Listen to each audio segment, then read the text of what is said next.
2025 সালে লাতিন আমেরিকার giant Argentina 6টা ম্যাচ খেলবে বিশ্বকাপ বাছাই পর্বের।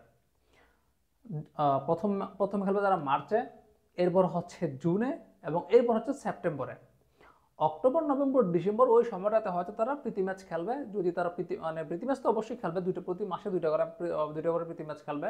এবং তখন তারা অন্য কোনো দলকে আসলে দলের সঙ্গে খেলাটা ফিক্সড করে দেন ম্যাচগুলো হবে। কিন্তু এখনো পর্যন্ত সেটা হয়নি।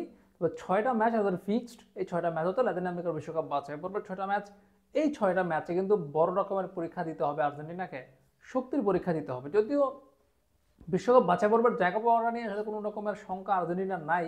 তারা যাই করুক, যাই খেলুক, শেষ পর্যন্ত দেখা যাবে যে তারা শীর্ষ 6-এর মধ্যে আছে। তবে তাদের বছরের শুরুটাই হবে বড় পরীক্ষায়।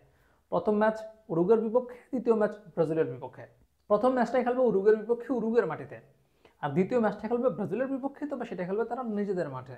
এরপর তারা যে 4টা ম্যাচে মুখোমুখি হবে, সেই 4টা ম্যাচের মধ্যে একটা হচ্ছে কলম্বিয়ার বিপক্ষে, একটা চিলির বিপক্ষে, একটা ভেনিজুয়েলার বিপক্ষে এবং একটা ইকুয়েডরের বিপক্ষে। তো এটা একটা জিনিস স্পষ্ট বলা যাচ্ছে, সেটা হচ্ছে উরুগুয়ে, ব্রাজিল, কলম্বিয়া, এই 3টা ম্যাচে তাদের বড় রকমের পরীক্ষা দিতে হবে।